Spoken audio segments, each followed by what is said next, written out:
That's how you do it. Okay. This is Mike. This is Matt. And we're here today with the Kooks, Cranks, and Iconoclasts podcasts. Thank you for joining us.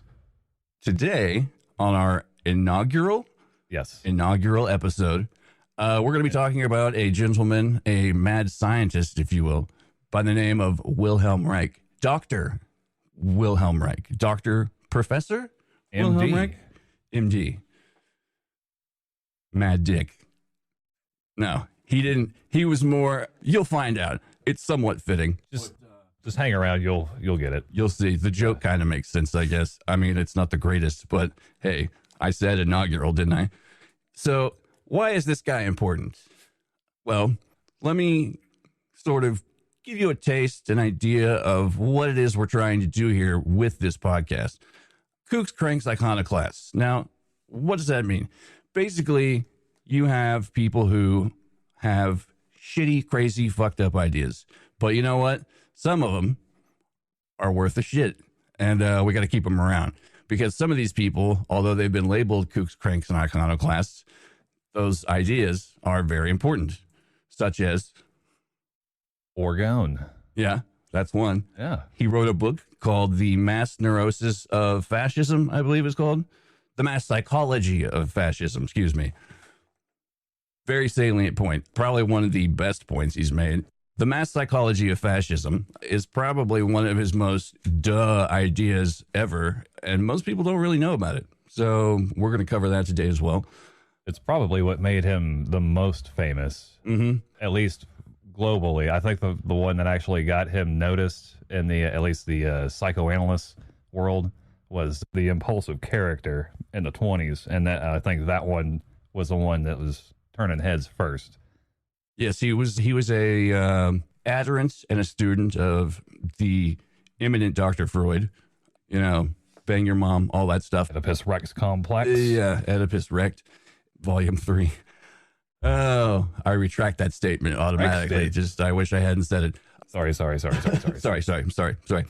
The guy ended up being a little bit too crazy for Freud. And I mean, that's saying something. If you're too crazy for a coked up, I want to bang my daughter, Austrian? Austrian. Okay, yeah. Guy, I almost wanted to refer to him as the Kaiser. That's come up several times in this. It's been a problem looking at this guy because his name is Wilhelm Reich, and they were about the same period.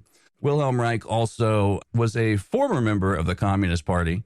Then he was in the Austro-Hungarian turned German Empire around the time that Hitler was coming into power as the fascists were taking hold of Europe. Just to backtrack a little bit, he was born in the Austro-Hungarian Empire, but He was born in the part where it's currently owned by Ukraine. He ended up moving to Vienna, then to Berlin. Ooh, how timely. Yes. And then he said, oh, I don't think this is a good place anymore. So he booked it to Scandinavia, and fascism followed him from there. And then he booked it to the U.S., and they're like, all doctors and scientists are welcome. Hey, come to the U.S. where we don't have any of that stuff. We're kind of picking up whereabout he came to the U.S. and like where things kind of went right, but also went very wrong for him. And that's what we're going to get into it today. I do just want to say before we go in, quick sort of expedited explanation of the mass psychology of fascism. Basically, what Reich posit was that the Victorian ideals, social mores concerning sexuality, modesty, especially repression, sexual repression, number one, I would say, was sort of what bred these mass neuroses in people.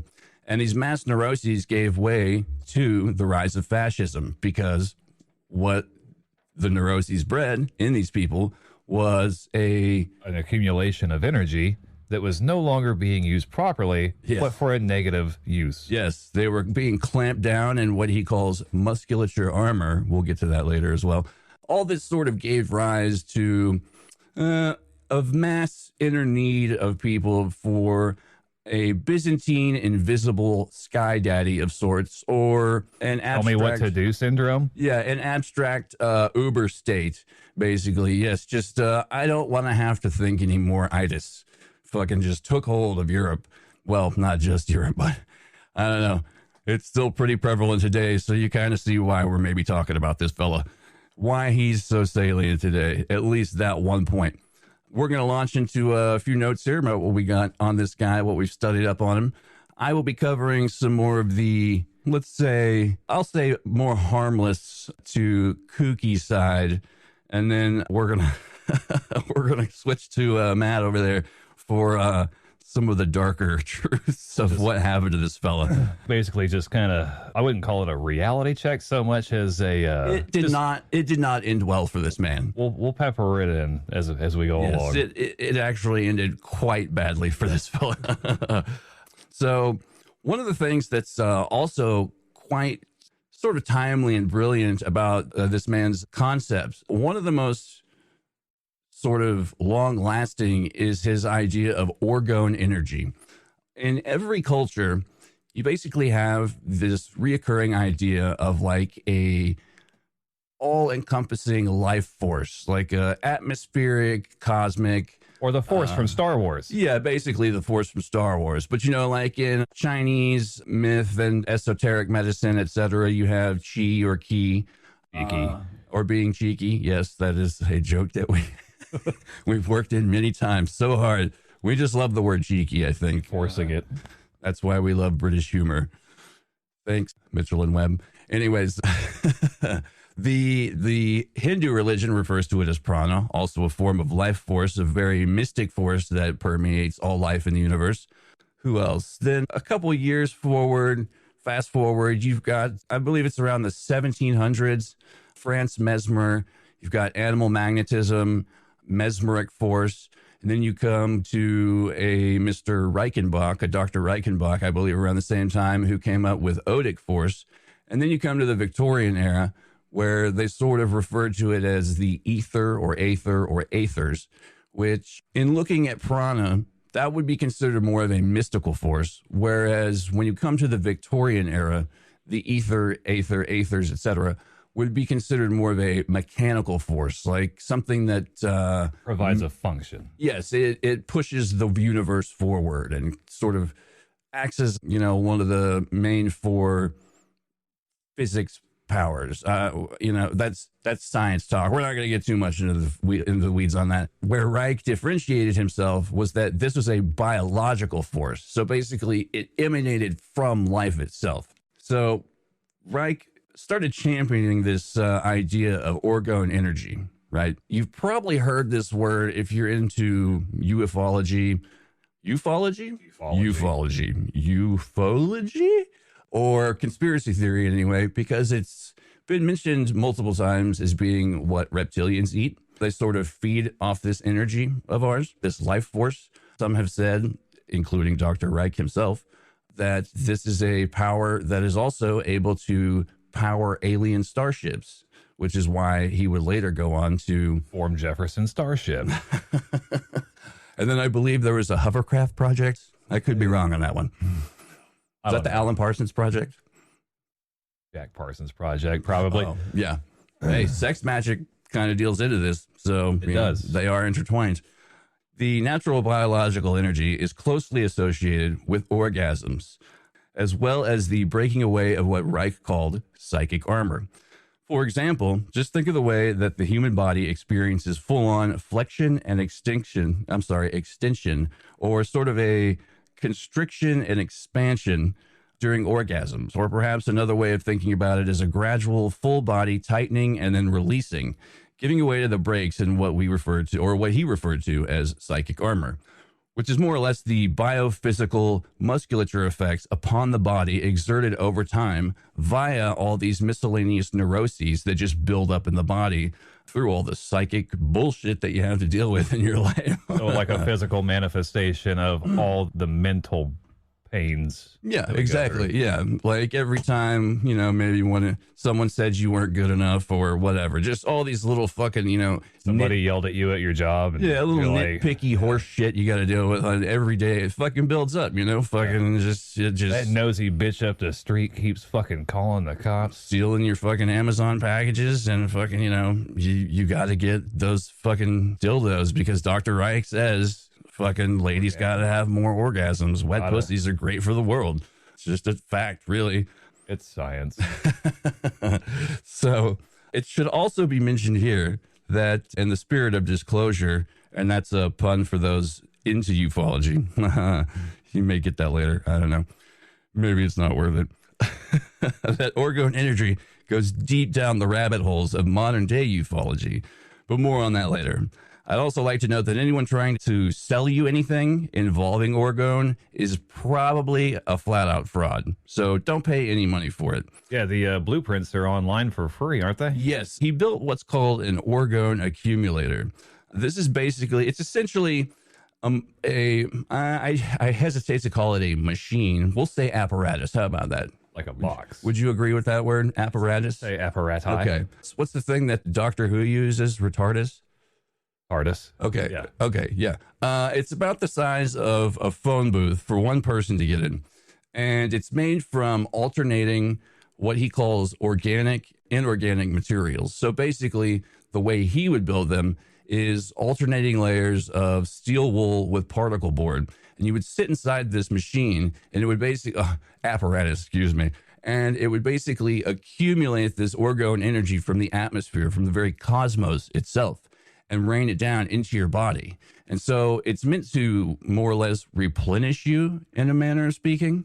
At least attract the positive Orgone energy in the universe in a concentrated place inside. My own personal take, I do believe this has a lot to do with the placebo effect. That's Here, just get in this box. Yeah, I mean, like, hey, spend some time in this box and you'll feel better. Because if someone told you that, you're going to come out, well, I ended up spending all that time in that box, I guess, I fucking better feel good. Yeah, exactly. I hope I didn't just waste 4 fucking hours in that box for no reason. I think it's mostly just because people get some time by themselves to kind of just, and it's not like a deprivation chamber. It's more like, no, it's much more uncomfortable. And there's pictures of it out there, and the lady selling it, she looks like she might have been paid, but you see her, she's not looking at the doctor, she's just looking, and it's not even at the photographer or any of that. And it threw me off because she's not even looking at anybody. She's just like she's posing like this. That's Madison Avenue, brother. Yeah, that's what that is. Yeah, there's a lot of just an endless array of scams and bullshit online that have to do somehow revolving around Orgone. I'm not going to mention a certain lady's name that was related to a crime, but there's just all kinds of scams out there you need to look out for. Like, really, if you want to build your own Orgone accumulator and try the effects, the plans are online. You can look it up. It's very easy. The contents, the materials are very cheap. Readily available. Yeah, I mean... And it's not illegal anymore. Right, yeah, that's also a plus. You could actually probably find most of this in your neighbor's yard. So give it a shot. I don't know. There's more later about the legal concerns about the claims attached to this particular apparatus. I will remark about what one scientist said about this particular device. It didn't work, but it certainly kept my wife quiet for 4 hours.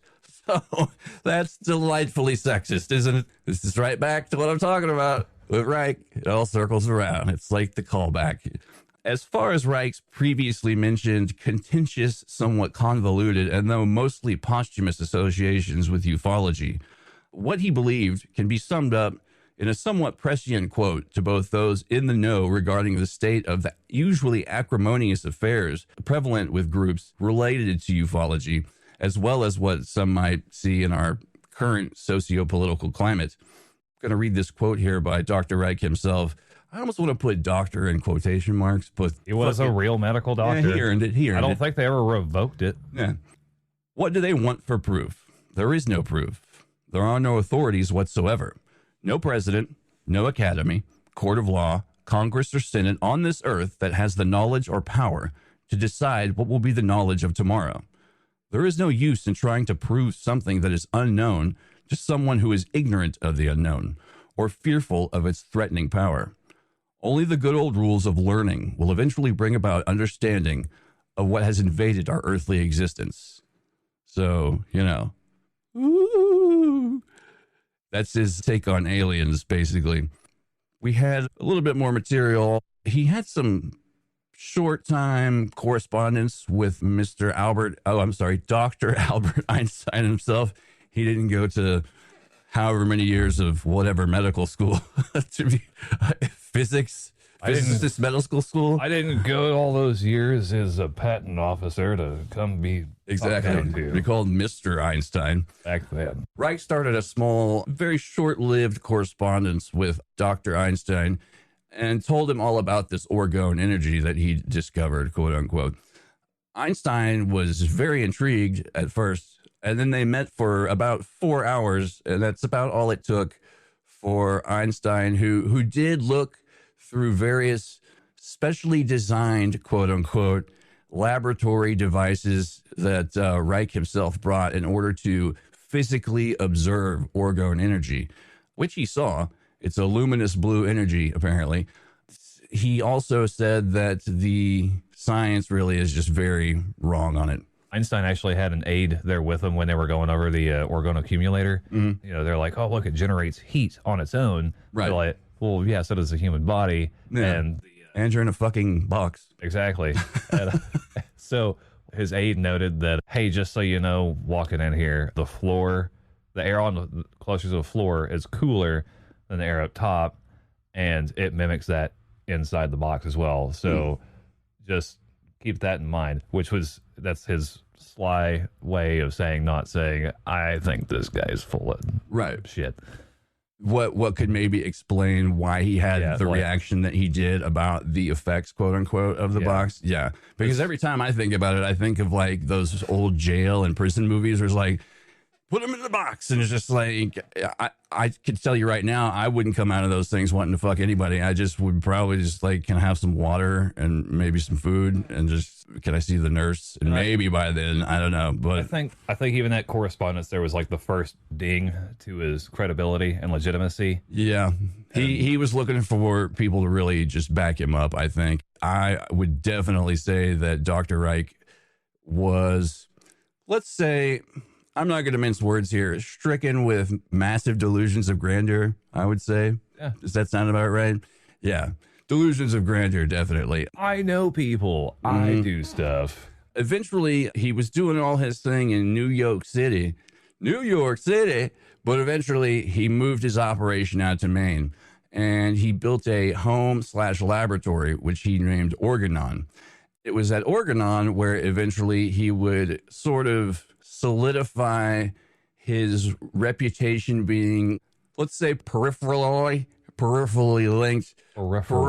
linked to aliens and ufology for the rest of his life. And in that he himself and several guests had seen lights in the sky, which they had all remarked were most definitely not stars. So this would eventually give rise to Reich studying into the field of ufology, which this was, late 40s, early 1950s. This was the height of that shit. This was going on, Cold War, America, height of paranoia, ufology. Basically, more or less, it's in the high Operation Blue Book propaganda machine era of things. It's the best disinformation program ever created. Yeah, for UFOs, most definitely. Yeah, it was a PR campaign, I guess you could say, by the Air Force. Top three answers: Venus, swamp gas, you've been drinking. Yeah, maybe all three or some combination thereof. After he and his buddies, accomplices, I almost want to say, started seeing these lights in the sky out at Orgone, they started performing experiments and accumulating data. He himself, especially, he was watching these lights in the sky, collecting data on their behavior, how they moved, what they did, where they were going, when he saw what stars were prevalent in the sky that night, etc. And he ended up sending all of this data off to both the CIA and the U.S. Air Force. I think his reply from both agencies was more or less, thank you, we're interested in the work you're doing. So basically no one gave a shit. Although after presenting this information, he was visited by staff representatives from the U.S. Air Force who every time someone report this, apparently it was standard issue back in this time, that anyone who reported seeing a UFO, they were visited by reps from the U.S. Air Force and were made to fill out a sort of occurrence form. Yeah, textbook questionnaire of, what did you see? It's them collecting their data. And he would go on to publish a reproduction of this form in his books. And this got him in just a deepening shit creek sans paddle. That really pissed off the Air Force. Did not earn him any favors, which once you'll see with his legal issues here in a moment, yeah, it's going to come back to all that again. Yet another ding. Yeah, another ding in his reputation and possibly an external ding out of his fucking psyche. Basically, the final straw with this guy before it all went downhill, the UFOs, he took the idea of his Orgone accumulator and basically crossed it with a World War II goddamn anti-aircraft artillery gun. He called it a cloudbuster. And he would sit outside of Orgone and just rotate this thing around the sky throughout the night sky and just look for fucking lights moving around in the sky that he thought were UFOs. And he'd blast them back to their point of origin with concentrated Orgone energy out of these big giant cannons that he made shooting up into the sky. And they would just dissipate, which in itself is fucking weird. And this has been noticed and witnessed by other people.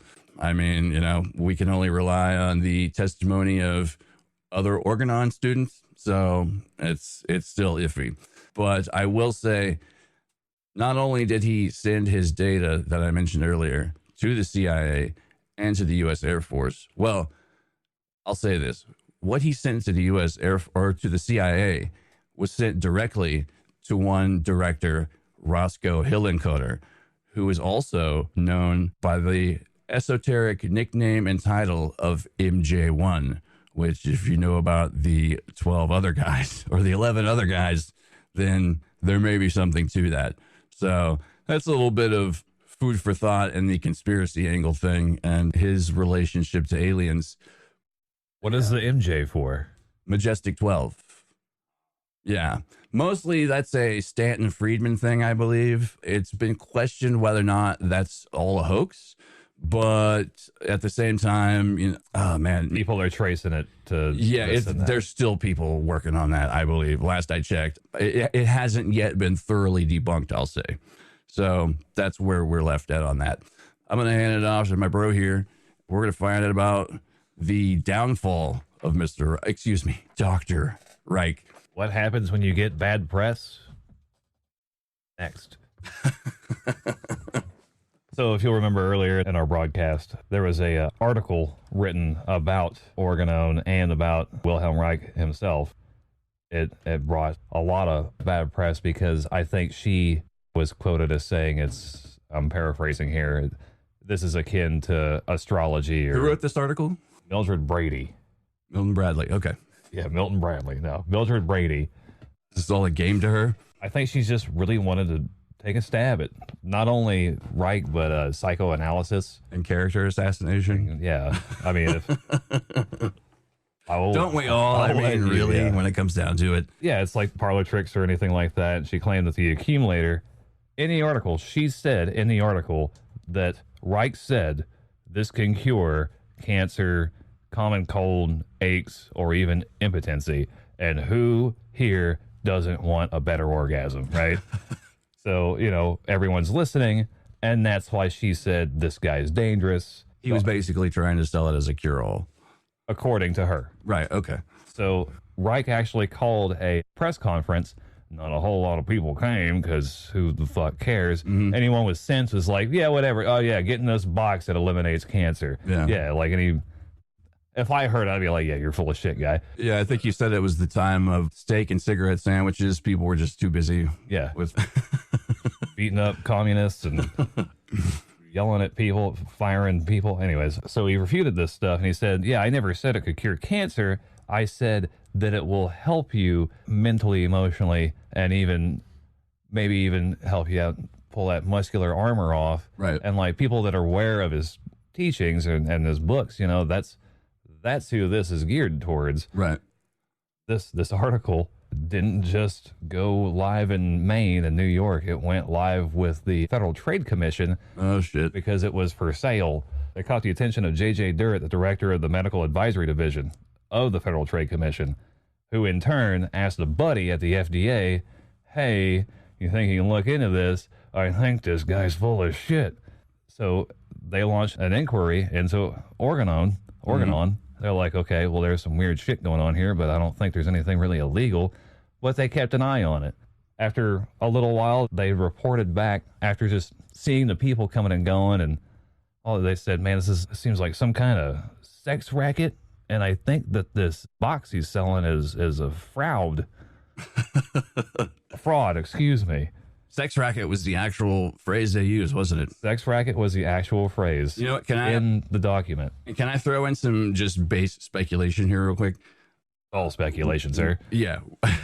We did mention earlier, or you mentioned Jack Parsons earlier, and how this has mixed in with sex magic, sort of, in a way. Orgone, sex magic, all this. The hidden energy of the universe. Hidden energy, yeah, stuff like that. The FBI actually had files on Jack Parsons and his little group that he had assembled together and what they did at their little parties, etc. And so it's not entirely outside of the possibility. Well, actually, this is probably a stretch, but we're going to try to build a baseless conspiracy theory for fun. I don't know. You could throw it out there that maybe they were more connected than you think. Written by J.R.R. Tolkien to make it even more convoluted. Maybe some of those people who were like popping fucking mescaline and whatever during MK Ultra, you know, then hanging out at whorehouses or seeing movie pitch. Knock out people that they think is dangerous. Yeah, this is going on over here, and this is going on over here. What if they get their chocolate and the peanut butter, and they get their peanut butter and their chocolate, and then who knows what's going to happen? So then you got Ghostbusters happening, and here's where it gets Keymaster, I believe. Yes, Sigourney Weaver. I want to make sure I got that right. Here's where it gets worse. Is that was all in the late 40s, and around 1950. They had to shut down the Orgone Infant Research Center. Oh, boy. The aim was, from what I've read, what I've come to understand, is it was meant to treat and prevent this armor from ever developing on any human being. So, did you get any information about how they were supposed to do that, what their methods were to do that? Some of it seems a little graphic, similar to child abuse. In fact, okay. This is what really pissed off the government. Okay. According to... As it should. Yes, it should. It should upset a lot of people. But this is not Dr. Reich himself, correct? The people that were charged with... There was one guy that... This is the institute in his name and the people who worked there. Okay. And so basically what would happen is they would get like 30 psychologists, psychiatrists, people in psychoanalysis in the same room. They would take a youngin, like just sort of explore it or something. Like, for example, his kid daughter Lori, Reich's daughter Lori. Okay. Yeah, they even had her in there, and there was a lady doctor that apparently had done a few things that would seem really uncomfortable to both Lori and to any person alive today that heard the story. Yeah. Things got pretty bad over there, and a lot of complaints started leaking out. And one guy in particular, I forgot his name at the moment. Fuck him. Who cares? Yeah, fuck He's him lost in the to neck. history. Yeah, you're lost in the annals of history, you piece of shit.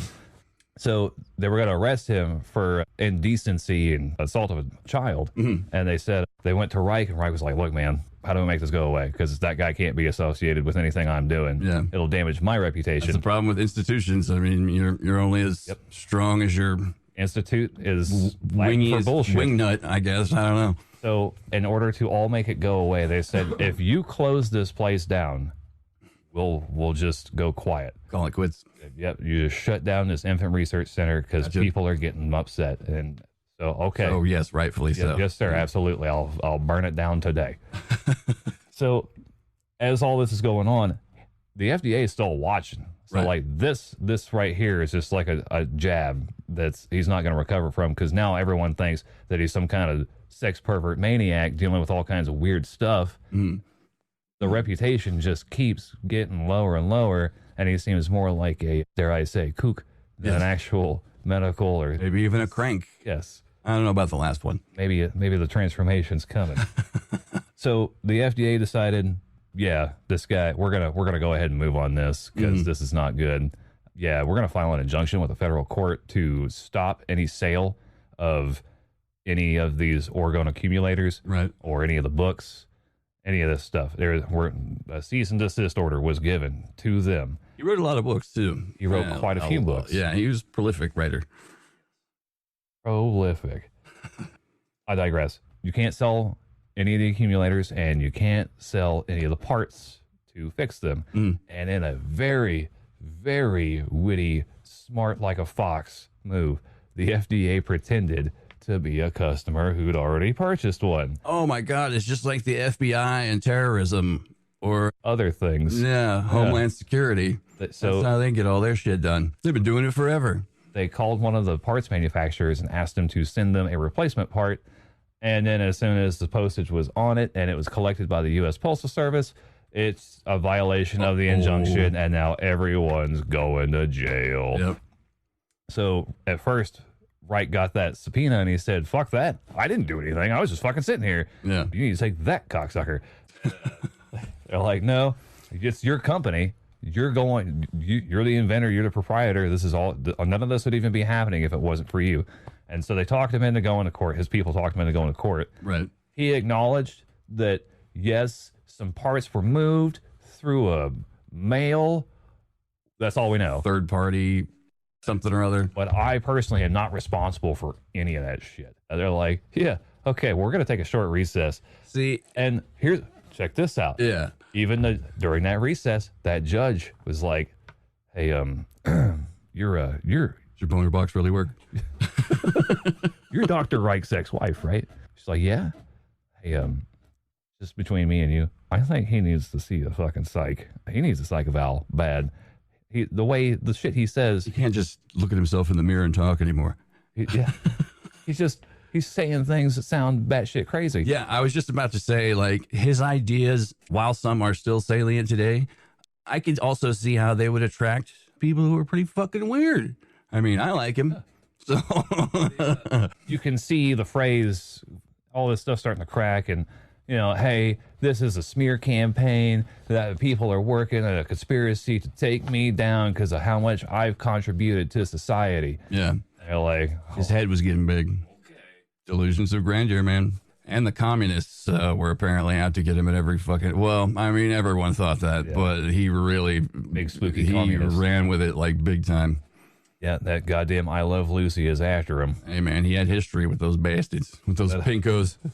But on May 7th, 1956, about a year after the trial, he was sentenced to 2 years in Lewisburg Penitentiary. The time wouldn't start till March 12th of 1957. But in the interim, June 5th, right after this court case, the court gave permission to the government to go out there to the manufacturer, to all of his publishers and all that, take all that material So Orgone. and collect it. Yeah, and even to Orgone itself, and supervise the destruction of said materials. Anything that was listed or said in that hearing became part of it. So like any books that were in the U.S. that was written by him Yeah. also got collected. So shit that had nothing to do with it, like The Origin of Fascism, is all those books. So it was like the whole, like, Anything that was said, any book listed in that court case that he wrote himself. the Untouchables going out and busting up whiskey barrels and stuff like that, kind of. Yeah. They were working like gangbusters. They made all the employees go around, collect all that material to be incinerated. It ended up being close to 6 tons worth of writings. Books? Yeah, books, personal papers. Americans burning books. Book. Wow. That goes back to something I think we mentioned earlier, maybe? I don't know. So, but See- get this. They had to go, like, where the Orgone accumulators were, can't really burn them. So his son Peter and a couple other employees took a fireman's axe to him and just smashed him to bits. Right. And they had to just watch him do it. One of the guys described it, and I'm paraphrasing, it's like digging my own grave right before they're going to shoot me. It's a weird feeling. Very mafia movie-esque. Yeah, It's very unsettling. It's a little dramatic. I don't think the FDA has the teeth to just make you do anything like that, but they had Orgone buy the ball bag, the short and curlies, man. I mean, there was nothing they were going to be able to do. Balls in the bandsaw. That's right. I mean, all of the merch, promotional materials, any literature, any handouts, books, keychains, purses, coin holders, anything, all merch. gone, all merch. And merch is the sweetest plum. That's where you get all your money. How you make your money. You don't do it touring. That's how you pay him back. I saw Dr. Wilhelm Reich, and all I got was this stupid jizz rag. All I got was this goddamn box. There was one other guy that ended up going to prison, and I believe it may have been Victor Sobium. Once in prison, this is where it gets really fun. So isn't that always the way? Yeah. Let's go to prison. Dr. Richard Hubbard was the doctor that gave Dr. Reich a psych evaluation. No relation to L. Ron. Not that I'm aware of. Okay. So Dr. Richard Hubbard was actually a very big fan of his writings, and he's like, like a fanboy. Right. And he's like, man, it's crazy. I guess this is why they never say to meet your heroes, because this is the findings he got out of them. Yeah. He was asking them questions, and he just kind of let him rant for a while, and he just said, the Rockefellers are against me. Well, okay. Okay. And then interject, please, once again, from Conspiracy Corner. Those guys had a lot of thumbs and pies when it came to early medicine. Well, how many thumbs? All 10, I believe. They had a lot of kids. All the thumbs? There was a lot of Rockefellers. They funded a lot of early psychology and eugenics in this country. I'm not going to say look it up or take my word for it, because both of those are douchey things to say, but you can find it on the internet. So with the statement, the Rockefellers are against me, is like, oh, okay, yeah. I'm not paranoia. I'm not saying that's true either, but I mean, it's not true or it is. Just because you're paranoid doesn't mean they aren't out to get you. Yeah. Maybe that's just your body telling you it's time to run away. You're just going through the change, like that old woman who had quarters and then nickels and then dimes fall out of her pussy. I've seen that show. Just going through the change. That's an old joke. Sorry. So anyways, he basically evaluated, saying he suffers from paranoia, delusions of grandiosity, and ideas of reference. There was just a few key statements in that interview that really just brought it all home for old Dr. Hubbard. The airplanes flying over the prison are the Air Force encouraging me. Oh, well, that's cool. Yeah. I know the FBI director. They're coming. Yeah, sure, buddy. Sure. Stuff like that. And so I was the first to tell him it was cool to wear a dress. So it's fine. Do whatever you got to do, man. So old Doc Reich only made it about 1960. I think he died on it. It was, I think, November 3rd, 1960. He didn't report to roll call in the morning. And when the guard came to check, it appears that he had suffered a death.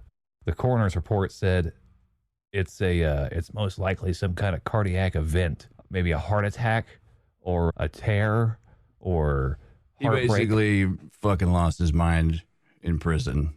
Yes. Also, I was going to ask, I didn't realize it was November 3rd, 1960. I was going to go, was that an election year? But I meant it as a joke. So yeah. 1959 was the election year. I was going to be paranoid again. Oh, 59. Okay. Man, you know your shit when it comes to history. Okay. So, well, Kennedy got elected in 60. Right? Or am I wrong? I have no idea. Our producer, do you know? It was in the 60s. Yeah, well, he was president when no. Or was it? That was after he was dead. Yeah, that's LBJ. The BJ. You're better at this than I am. Yeah. Kennedy got shot in 63. From that point on, LBJ got on a plane and did something to the head wound, I think. That's a rumor that was started by a college magazine. That didn't really happen. Okay. But anyways, back to the Reich. Yeah. Not the Reich. That Reich. Dr. Reich. Yes, that Reich. That, not the, but that Reich. The right one. Yes. Correct. The Reich one. Thank you. Oh, man. We have fun here. So, Our team having fun. All right. the reason that we chose to cover this man right out of the gate, really, is that if you look at some of his ideas, it's very easy to see the underlying thought currents about things like fascism very much still in play today. I think I don't want to get too political here. I'll tell you right now, Basically, there was no Rodney Dangerfield to go out there and say we're all getting laid. Hey, we're all going to get laid. Yeah, exactly. Yeah. Just to make things better. Make people feel more at ease and just let them know everything's going to be okay. We need that in the world today, and we don't have it very much. You know, I haven't seen it anywhere lately. But I'll be the first to tell you that I'm probably the most apolitical person that I know. As far as sexuality goes, I'm very libertarian, we'll say. So whatever you like to do, it's like the old joke, whatever a man and a woman and a midget do to a donkey, it's their business, you know. Thank you, David Tell. Yes, thank you, David Tell. Oh, my God. Classic joke. We're seeing this same sort of mind frame today. Am I just, you want to go? You go. I just want to say that we're seeing the same mind frame today. Yeah. It's prevalent, man. I think we're pretty much in agreement. He's gonna need some mushrooms then. Later. We'll talk later. That's cool. I take the mushrooms too. Yeah. But anyways, from just the research that I've done, which granted I'm not a doctor or anything like that, just reading. No scientician. Or no scientician. What I see from this guy is that A1, he had a lot of good ideas. Yeah. And I know where we're going here. I know where you're all leading, but yeah. I think he's a victim of his own success, the pressures of how successful he was. And maybe it's part of what's in the family too. I don't know, but I'm sure there seems to be a divergence there. But even the stuff he did, like, I mean, the guy coined the phrase the sexual revolution. Yeah. I mean, that's big, you know, that was a cultural he was sweep. He was in his prime when the Nazis were coming to power, and he's like, oh, fuck no. And now you see there's this control. It's just the Victorian repression with a new name. That's fucking new Coke, but it's called Nazism. And now a lot of the stuff that he put out there in some form or fashion, I don't know the degree to which he contributed, but he's one of the unknown architects of the 20th century, I'd say, basically. I mean, if it weren't for that guy, how much longer would it have taken for people to kind of accept the spectrum of sexuality or even the, love, live and let love? I know that's a World War I term, but just come on, bro. Yeah. Live and let live, but live and let love or whatever was another one. It's just, like, dude, just, all right, it's cool. Free love movement kind of came out of some stuff. And then he was mercilessly destroyed by the government, and all his books and papers were burned. Man, and one one isn't the cause of the other. No, but these two forces are constantly at war, and it's the two biggest cliff notes involved in the guy. And I think that's where people are like, this guy did all this great stuff. Yeah, he also fucking shot energy into the sky. Quote unquote, allegedly, aliens, supposedly. Allegedly, he either did or didn't shoot energy into the sky. He certainly believed he did. And then when he's in jail, he had kick-ass nicknames like that weird guy or the sex box guy. Oh yes, you just look up. I would say about half the pictures of this guy look like the stereotypical mad scientist. Absolutely. Oh my God, but it's ridiculous. There's like one picture of him with his hair combed. Yeah. And only like one of him smiling. Everything else is... If I could relate this all back to our overall theme of this show, I would say that the whole idea of sexual revolution versus the burning of books, these two forces at war, are almost sort of a microcosm of why we want to cover Kooks and Cranks. Because once again, these people, everyone who is revolutionary in their ideas is usually downcast in their own time. And eventually, years later, people look at their ideas and be like, oh, shit, there's some good shit in here. You know, there's a quote. I don't know who it's from. Somebody silly. But it's something along the lines of today's lone nut is tomorrow's mightiest oak. There you go. go. You know, that's kind of what we're going with here. There was we want to contribute. Speaking of Austrian doctors who got it raw. Oh, God. It's just a sidebar. There was an Austrian doctor who said the best way to prevent the spread of disease is to wash our hands. And they said, okay, why? Was this Dr. Lister? I believe it was. Yeah. They're like, well, there's these little things on our hands. And Listerine. they're like, whatever, you're fucking crazy. And you know what they did? Did they give him a medal or money to research? No, they put him in the loony bin. Really? Where he died from being tired of being right. That's how I hope I die. Oh, man. Probably like Reich I felt. can already picture back in those times. Don't you know that there's little tiny invisible organisms everywhere that cause us to get sick and just kill us? They get inside our body and everyone's just like, this guy's obviously fucking insane. But then many years later, It's the devil in he him. was vindicated. So how do you like that? James, it's a thing. And granted, I'm pretty sure at one point, maybe privately, maybe publicly, David Koresh said the end is near. And he was right to a degree. but even... He had help with that. Even Reich was right about a few things. Yes. Is it so far-fetched that maybe, just maybe, there's something else out there that we don't know about? Oh, and most it's definitely. just because of our ignorance today that we don't know about it tomorrow. So listen to your kids when they tell you crazy shit. Because they just That would be my advice. Yeah. That would be my closing advice. Do you have anything else you'd like to say today? Thanks for spending time with us, and hope to see you on the next thank you one. for listening to us. I'm glad. I think they were so watching. glad you chose us. Man, we love you, and we hope you stick around. We've got so many cool ideas coming at you. If you thought this dude was crazy, man, you haven't even heard shit. I'm not saying that today's episode was lame or anything, but just trust me, there's some wild crap around the corner. Thanks for listening to us, by the way. If you liked today's episode, trust us, stick around. We've got way more crazy kooks and cranks and iconoclasts coming your way with the Kooks, Cranks, and Iconoclast podcast. Thank you very much. That's Mike. I'm Matt. Thank you so much. Thank you to J-Lo, our producer, as well. And we'll see you next time. Booyah!